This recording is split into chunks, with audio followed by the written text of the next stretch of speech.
Welcome back to my channel. In this video I'm going to tell you about how to paint clouds with acrylics or tips and tricks to paint clouds for beginners especially. And you can see कि first of all मैंने क्या किया कि अपना brush लिया है और उसको मैंने पानी के साथ थोड़ा सा वेट किया और उसको देन मोस्ट इम्पॉर्टेंटली मैंने उसको टिश्यू से साफ़ किया और देन मैंने उसके साथ वाइट एक्रिलिक पेंट लिया है।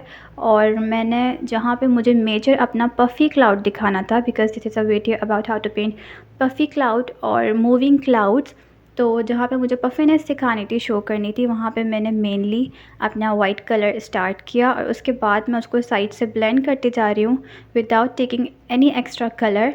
तो जो मेरे ब्रश पे लगा हुआ है, जो मेरे कैनवस पे लगा हुआ है, मैं उसी को पेंट करती जा रही हूँ, स्प्रेड करती जा रही हूँ आई मीन। और स्प्रेड करते करते मैंने अपने ज़हन में ये ख़्याल रखना है और आपने भी कि जो शेप मुझे क्लाउड की चाहिए मैंने उसी शेप में उसको ब्लेंड करना है। ऐसा नहीं कि मैंने उसको वर्टिकल पूरा मैं उसको ब्लेंड करती जाऊँ, तो इस तरीके से वो गड़बड़ हो सकती है फिर। तो मैंने उसको एक शेप देने के उससे ब्लेंड किया और यहाँ पे भी मैंने सेम यही किया कि मैंने अगेन वाइट कलर लिया, थोड़ा सा वेट किया ब्रश को, उसको साफ़ किया टिश्यू से, देन उस पर वाइट कलर लिया है और फिर मैंने जहाँ पे पफिनेस शो करनी है वहाँ पे मैंने मेजर कलर अप्लाई किया और फिर साइड से मैं उसको स्प्रेड करती जा रही हूँ, ब्लेंड करती जा रही हूँ। और वही सेम चीज़ की मुझे ख़्याल रखना है कि मैं उसकी शेप को थोड़ा सा मेंटेन करके रखूँ। जो मेरे क्लाउड्स हैं, पफिनेस है, आई मीन मूविंग क्लाउड्स हैं, तो मूविंग क्लाउड्स की भी एक स्पेसिफ़िक शेप होती है, like they are not usually vertical, तो हॉरिजॉन्टली वो स्प्रेड कर रहे होते हैं, तो मुझे इस चीज़ का थोड़ा सा ध्यान रखना है। और यहाँ पे मैंने अगेन नेक्स्ट क्लाउड अपना बनाना शुरू किया। अच्छा, अगर तो ये मेरी वीडियो ट्यूटोरियल ना होता या फिर ये वीडियो नहीं होती on how to paint clouds, तो मैं इतने सारे क्लाउड्स नहीं बनाती। लाइक इतनी एक सीनरी में जो कि मेरे पास ऑलरेडी पेंटेड थी, इतने सारे क्लाउड्स की नीड नहीं थी। मैं ज़्यादा से ज़्यादा 3 बना देती, 2 स्मॉल 1 लार्ज या फिर 2 लार्ज 1 स्मॉल, इस तरह से करके एक रेशो बना के। बट क्योंकि मैंने यहाँ पे आपको सिखाना था तो इसलिए आई थॉट कि जितना ज़्यादा मैं बनाऊँगी उतना ज़्यादा आप लोग देख सकेंगे, उतना ज़्यादा आप लोगों की प्रैक्टिस हो सकेगी। So that was the only reason, otherwise इतना ज़्यादा ग्लव्स की इसमें नीड नहीं थी। ठीक है, मैंने शेप बना दी। ये मैंने एक अपना आइडिया लेने के लिए प्री पेंट कर लिया एक तरह से। अब मैं इसकी पफिनेस को इंक्रीज़ करूँगी ताकि ये मूविंग शेड तो मेरा आ गया लेकिन पफिनेस भी मेरी आ जाए। तो मैंने अब क्या करना है, मैंने मेनली अपने ब्रश को गीला नहीं करना दोबारा से, मैंने उसको पेंट लेना है डायरेक्टली बग़ैर उसको गीला किए, क्योंकि गीला करने से पेंट का थोड़ा सा शेड लाइट हो जाता है। तो मैंने इसको डायरेक्टली वाइट पेंट लिया और जहाँ पे मुझे अपना मेजर पफिनेस चाहिए थी क्लाउड में, वहाँ पे मैंने पेंट लगाना स्टार्ट किया। और अगर आप देखो तो पफिनेस आपको फ़ील होना स्टार्ट हो गई है यहाँ से। और अगेन मैं इसको ऐसे ही नहीं छोड़ूंगी, मैं इसको साइड से ब्लेंड करूँगी, बट नॉट दैट मच जितना मैंने पहले किया। अब मुझे इसको थोड़ा सा नियर ब्लेंड करना है, ठीक है, ताकि पफिनेस उसकी सेंटर में होती है यूजुअली, अगर साइड पे भी होती है तो हमें थोड़े से एरिया पे पफिनेस मिलती है, नॉट ऑन ओवरऑल क्लाउड। तो यहाँ पे मैंने यही किया है और मेरा आई थिंक फर्स्ट क्लाउड ठीक है। तो अब मैं सेकंड क्लाउड पे वर्क करने लगी हूँ। अगेन मैं वही काम कर रही हूँ, मैंने जहाँ पे पफिनेस मुझे रिक्वायर्ड थी वहाँ पे मैंने कलर लगाया अपवर्ड और सेंटर की तरफ।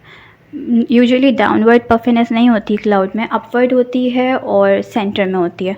तो मैंने यही किया, वहाँ पे मेजर अपना कलर अप्लाई किया और फिर उसके बाद मैं इसको ब्लेंड कर रही हूँ साइड से, बट स्टिल मैं बहुत ज़्यादा ब्लेंड नहीं करी जितना मैंने पहले वाले, मतलब प्री क्लाउड जब मैंने बनाया आप लोग कह सकते हो, तब मैंने ब्लेंड किया।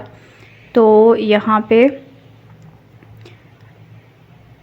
अगेन मैं वही करूँगी, पफिनेस को इंक्रीज़ करने के लिए ज़्यादा मैं कलर अप्लाई कर रही हूँ और फिर इसको साइड से ब्लेंड कर रही हूँ ताकि एक ब्लेंडेड क्लाउड लगे, लाइक नेचुरल लुकिंग लगे, या फिर आप कह सकते हो रियलिस्टिक क्लाउड पेंटिंग लगे।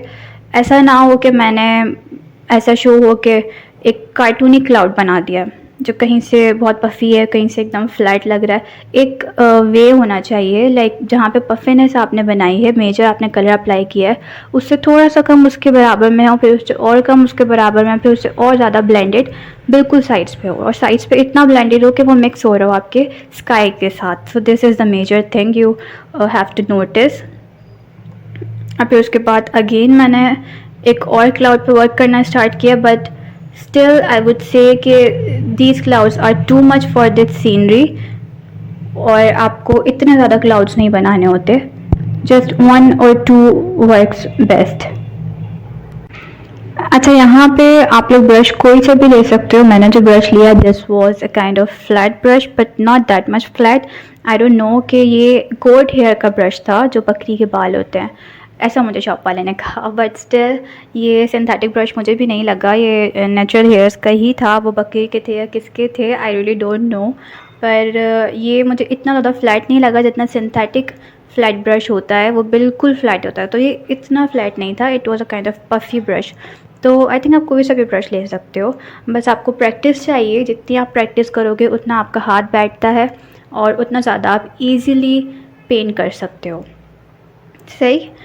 तो यहाँ पे आप अगर देखो तो मैंने कुछ ज़्यादा ब्लेंड किया तो वो कलर मेरा रिमूव हो गया था, बट स्टिल मैंने उसको दोबारा से वाइट कलर उस पर अप्लाई किया, क्योंकि मुझे यहाँ पे डार्क वाइट चाहिए, मुझे यहाँ पे पफिनेस चाहिए। एंड येस, मुझे कमेंट्स में ज़रूर बताइएगा कि आपको कैसा लगा मेरे साथ क्लाउड्स पेंट करना। मुझे बहुत अच्छा लगेगा जानकर। आप लाइक करेंगे, शेयर करेंगे, सब्सक्राइब करेंगे और बेल आइकन को भी दबा देंगे तो मुझे और भी ज़्यादा अच्छा लगेगा। मिलते हैं नेक्स्ट वीडियो में, तब तक ख्याल रखिए अपना बहुत सारा।